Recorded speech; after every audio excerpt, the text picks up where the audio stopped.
વિદ્યાર્થી મિત્રો, chapter 4 સ્વાધ્યાયનો 14મો example.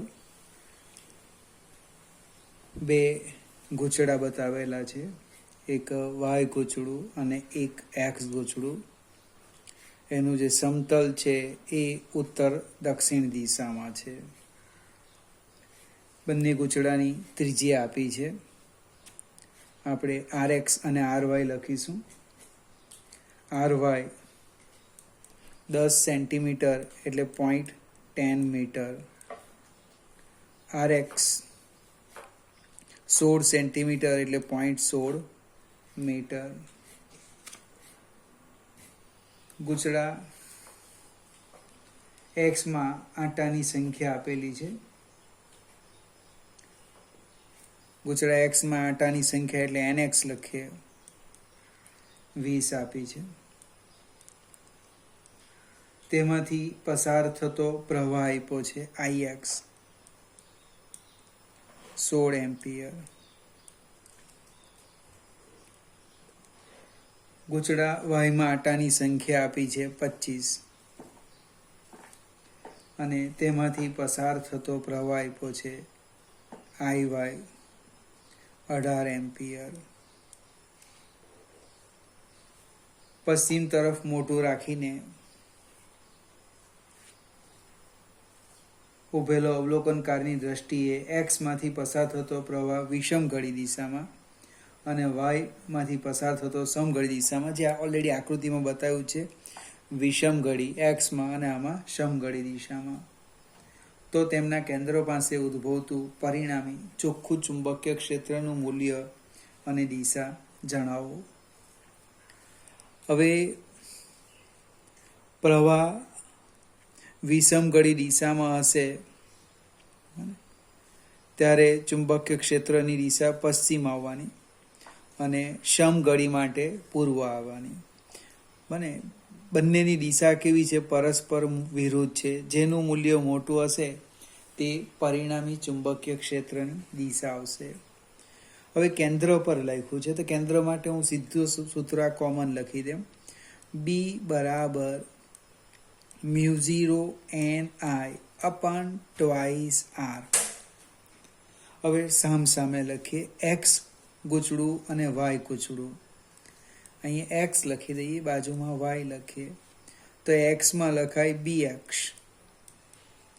μ0 NX IX/2RX.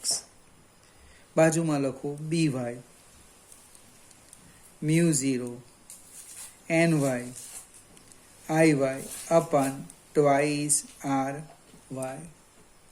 હવે આપણે કિંમત મૂકીએ. μ0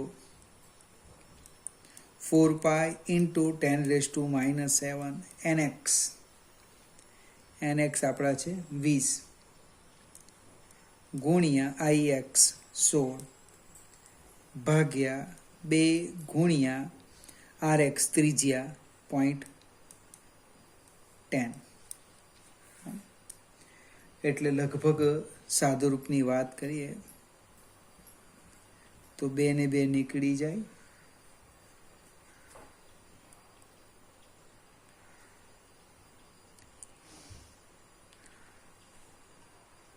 પ્રવાહ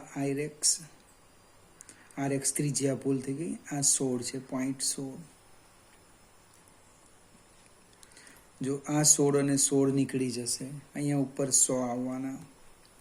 આ 2 ને 2 10 એટલે 3 થવાના. 10 ની ઘાત 3, 7માંથી 3 જાય એટલે 4 આવે. એટલે આને આપણે આમ લખીએ 4π × 10⁻⁴ ટેસ્લા.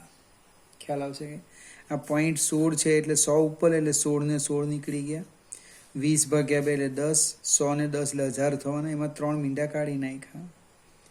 BY લખીએ, બાજુમાં જ લખવાનું છે. 4π × 10⁻⁷ NY 25 IY 18 છેદમાં ટ્વાઇસ, અને વાયની ત્રિજ્યા છે 0.10 મીટર એટલે 2 ઇન્ટુ 0.1. કંઈક સાદું રૂપ આપીએ તો BY આવે છે 9 પાઈ into 10⁻⁻4 tesla. BY is greater than BX. બને એટલે શું થવાનું? પરિણામી ચુંબકીય ક્ષેત્ર B બરાબર BY માઇનસ BX, જે આવે એ, અને એની દિશા લખવાની. મને BYની દિશા એ પરિણામીની દિશા, એટલે અહીંયા આપણી ભાષામાં શું થવાનું? પશ્ચિમ તરફ. આપણા માટે થવાનું આ દિશા આવવાની, વિષમઘડી દિશામાં. એટલે કઈ દિશા આવવાની? એની જે દિશા છે એ દિશા પશ્ચિમ તરફ.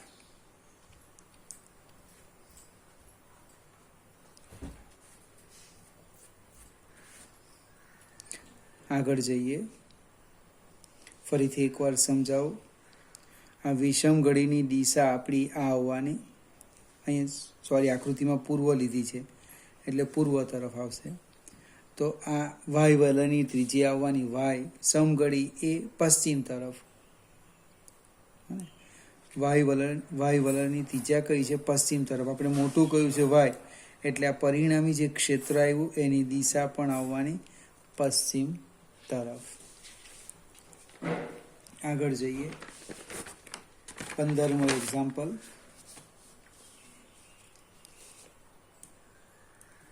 ફરીથી એક વખત દિશા સમજાવી દેમ. આ એક્સ વલયની જે ચુંબકીય ક્ષેત્ર છે એ પૂર્વ તરફ છે અને વાયનું પશ્ચિમ તરફ છે. BYનું મૂલ્ય BX કરતાં મોટું છે, એટલે પરિણામી BY મીન્સ પશ્ચિમ તરફ આવશે. 15મું એક્ઝામ્પલ સમજવાનો છે, ચર્ચા કરવાની છે. એવું કોઈ પરફેક્ટ આપણી પાસે જવાબ નહીં આવે. એક સોલેનોઇડ આપ્યો છે, એની લંબાઈ 10 સેન્ટીમીટર છે અને ક્ષેત્રફળ આપ્યું છે. એટલે બુકની અંદર જે રકમ લખી છે તેની વાત કરું. લંબાઈ આપી 10 સેન્ટીમીટર, ક્ષેત્રફળ આપ્યું છે. હવે એ વિસ્તારમાં જે ચુંબકીય ક્ષેત્ર છે B, એ આમ લખ્યું 100 cos. 100 cos મીન્સ 100 × 10⁻⁻4 ટેસ્લા, એટલે કે 10⁻² ટેસ્લા. ત્યાર પછી આ ચુંબકીય ક્ષેત્ર આટલું નિયમિત આપણે જોઈએ છે. એક ગૂંચળાના તારની મહત્તમ વિદ્યુત પ્રવાહ ધારણ ક્ષમતા, એટલે વધારે વધારે પ્રવાહ કેટલો લઈ શકે એમ. તો કે આઈ મેક્સિમમ આપેલો છે 15 એમ્પિયર, તથા તેના કોર કેન્દ્રની આસપાસ એકમ લંબાઈ દીઠ વધુમાં વધુ n મેક્સિમમ આપેલા છે. આપણે આટલા લેવાના નથી, આ તો જસ્ટ સમજાવવા પ્રયત્ન કરે. 1000 આંટા પર મીટર. એટલે આનાથી ઓછું આપણે તમે લખી શકો, પણ આનાથી વધવાનું નહીં. આનાથી ઓછો પ્રવાહ આવી શકે પણ આનાથી પ્રવાહ વધે નહીં. ને પ્રશ્ન મારો આટલો જ છે, ચુંબકીય ક્ષેત્ર કેટલું હોવું, આટલું નિયમિત જોઈએ છે. તો એ માટે જરૂરી સોલેનોઇડની રચના સમજાવો. હવે એના કેન્દ્રમાં કોઈક મેગ્નેટ એટલે ફેરોમેગ્નેટિક પદાર્થ રહેલો નથી, જે આ પછીના ચેપ્ટરમાં આવશે. હવે બીની વાત કરું. બી બરાબર સોલેનોઇડ માટે μ0 n I. બી બરાબર μ0 n I. હવે ni ઇક્વલ ટુ B/μ0. બી આટલા જોઈએ છે મારે, એ ફિક્સ છે. μ0 એ તો અચળાંક છે, એની આપણે લગભગ કિંમત મૂકી દઈએ. બીની કિંમત 10⁻⁻2 અને μ0 4π × 10⁻⁻7. લગભગ સાદું રૂપ આપીએ તો કંઈક જવાબ આવશે 7,954.5 જેવો લગભગ આવે છે. એને હું આશરે સમજવા માટે 8000 લઈ લેમ. આ આપણી કિંમત આવી NI બરાબર 8000. એટલે n બરાબર કેટલા થવાના? તો કે 8000 ભાગ્યા I. હું I ની કિંમત ધારી લેમ. ધારો કે I બરાબર સમજવા માટે 15 એમ્પિયર કરતાં આપણે ઓછી લેવાની છે, તો હું 10 એમ્પિયર લઈ લેમ. તો મને એકમ લંબાઈ દીઠ આંટાની સંખ્યા મળવાની 800. 800 આંટા પર મીટર. હવે 800 આંટા પર મીટર જો મારે જોઈતું હોય, બને એકમ લંબાઈ દીઠ આંટાની સંખ્યા જો 800 જોઈતી હોય તો સોલેનોઇડની એક સંભાવના વિચાર કરું. દાખલા તરીકે અહીં જે સમજૂતી આપેલી છે કે એની જે લંબાઈ છે, હું લેમ છું લંબાઈ 50 સેન્ટીમીટર, 0.5 મીટર લઈ લેમ, અને એમાં આંટાની સંખ્યા કુલ કેટલી રાખું? તો કે 400. ફરીથી આ જ સમજવાનું છે. મારે n 800ની આજુબાજુ જોઈએ, તો એના માટે મેં લખી દીધું કે એક સોલેનોઇડ લેમ કે જેની અંદર કુલ આંટા 400 છે અને લંબાઈ 0.5 મીટર લીધી. તો તમે સ્મોલ n શોધો. Small n is equal to capital N by L. 400 ભાગ્યા 0.5, 0.5 10 એટલે 4000 ભાગ્યા 5 એટલે લગભગ 800 આવે. એટલે તમે જે સોલેનોઇડની જસ્ટ કલ્પના કરો, એ સોલેનોઇડની લંબાઈ આપણે 0.5 મીટર એટલે 50 સેન્ટીમીટર રાખીએ, એની ઉપર કુલ આંટા લઈ લઈએ 400 લઈ લઈએ, બને ત્રિજ્યા આપણે લંબાઈની સરખામણીમાં ખૂબ ઘટાડી દેવાની, તો લાંબો સોલેનોઇડ થાય. તો આપણે 4 સેન્ટીમીટર 3 સેન્ટીમીટર લઈ એટલે એને અનુરૂપ ક્ષેત્ર આપણને પ્રાપ્ત થશે. ટૂંકમાં મારે જે સોલેનોઇડ લેવો છે, આટલું ચુંબકીય ક્ષેત્ર પ્રાપ્ત કરવા માટે હું જે સોલેનોઇડનો ઉપયોગ કરું એની લંબાઈ હું 50 સેન્ટીમીટર લેમ અને એમાં આંટાની સંખ્યા 400 લેમ. બીજી કોઈ પણ આવે, એવું નહીં કે તમે આ જ લંબાઈને આ જ લે. તમે ટૂંકમાં સ્મોલ n બરાબર 800 આંટા પર મીટરની જસ્ટ કલ્પના કરો. એ પણ પ્રવાહ 10 એમ્પિયર લેવાનો છે. અહીંયા જે પ્રવાહ છે એ 10 લીધો, પ્રવાહ 11 એમ્પિયર બી લેવાય, ખ્યાલ આવશે ને. 12 એમ્પિયર પણ લેવાય, 13 એમ્પિયર પણ લેવાય, વધારે વધારે 15 એમ્પિયર, 2 એમ્પિયર પણ લેવાય. 1 થી 15 વચ્ચેની કોઈ પણ સંખ્યા લઈ શકાય. તેને અનુરૂપ તમને આ બે વિકલ્પ મળે. એવો આપણે સોલેનોઇડ બનાવી શકીએ. સેજ આગળ જઈએ. આ 15મો દાખલો તો 16મો હું ગણાવતો નથી, ડાયરેક્ટ 17 ઉપર જઈએ. 17મા દાખલાની અંદર એક ટોરોઇડ આપેલો છે. ફિગર કંઈક આ રીતની છે. આમ આપ્યું છે આમ. હવે બે ત્રિજ્યા આપી છે 25 સેન્ટીમીટર અને 26 સેન્ટીમીટર. એટલે આપણને ખ્યાલ આવશે R1 25 સેન્ટીમીટર, આ R2 26 સેન્ટીમીટર. એટલે કે R1 બરાબર 25 સેન્ટીમીટર અને R2 બરાબર 26 સેન્ટીમીટર. તેની આસપાસ જે આંટા વીંટાળેલા છે ટોરોઇડ પર, કુલ આંટાની સંખ્યા આપી છે n, એ 3500 આંટા છે. એમાંથી પસાર થતો પ્રવાહ પણ આપેલો છે I, 11 એમ્પિયર.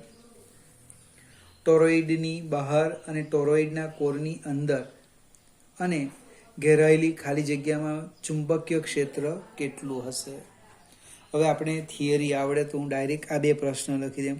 આ ટોરોઇડની બહાર અહીંયા આ એક, બીજો પ્રશ્ન અંદર આ, અને ત્રીજો પ્રશ્ન અહીંયા. હવે 1 અને 3 પાસે ચુંબકીય ક્ષેત્ર શૂન્ય, બને ટોરોઇડ વડે આ જે વચ્ચેનો ભાગ છે ઘેરાયેલો ભાગ, એમાં પણ ક્ષેત્ર શૂન્ય, બહાર પણ શૂન્ય. હવે ટોરોઇડની અંદર એટલે એ સમાન ચુંબકીય ક્ષેત્ર છે. અને હવે સમાન ચુંબકીય ક્ષેત્ર હું કેવી રીતે શોધવાનું? તો હું સરેરાશ ત્રિજ્યા R લઈ લેમ. R1 પ્લસ r2/2 એટલે 25 વત્તા 26/2 એટલે લગભગ જવાબ આવવાનો 25.5 સેન્ટીમીટર એટલે 10⁻²મીટર. હવે પ્રશ્ન કયો છે? તો ચુંબકીય ક્ષેત્ર બી એ μ0 ni, જસ્ટ હમણાં ઉપર લખ્યું એ જ સૂત્ર છે. તફાવત શું છે?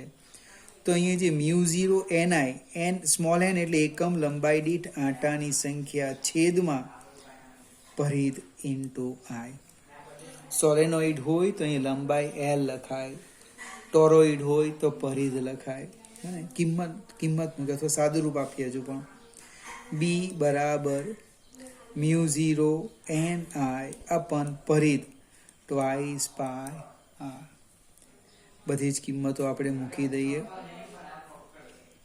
4 પાય ઇન્ટુ 10⁻⁻7 ઇન્ટુ 3500 11 છેદમાં ટ્વાઇસ પાય અને r આપણે લખવાના 25.5 ગુણ્યા 10⁻². આ પાય ને 2 નીકળી જશે. અને તમે સાદું રૂપ આપો એટલે એની અંદર જે હશે આપણો જવાબ આવી જશે ટેસ્લા. ફરીથી 2 ત્રિજ્યા આપેલી હોય, અંદર ને બહારની ત્રિજ્યા, એનું સરેરાશ લેવું પડે આ, અને પછી કિંમત મૂકીને આપણે આ રીતના ક્ષેત્ર શોધી શકીએ. હવે 18મો જે પ્રશ્ન છે એમાં ગણતરી નથી, માત્ર MCQ છે, એટલે સમજવાનું છે કે એક ચેમ્બરમાં, પ્રશ્ન કંઈક આ રીતે છે, એક ચેમ્બરમાં એવું ચુંબકીય ક્ષેત્ર પ્રસ્થાપિત કરેલ છે કે તે જુદા જુદા બિંદુએ જુદું જુદું હોય, પરંતુ તેની દિશા એક જ હોય. એક વિદ્યુતભારિત કણ આ ચેમ્બરમાં દાખલ થાય છે અને આવર્તન અનુભવ્યા વગર અચળ સુરેખ માર્ગે પસાર થાય છે. આ કણના પ્રારંભિક વેગ વિશે તમે શું કહેશો?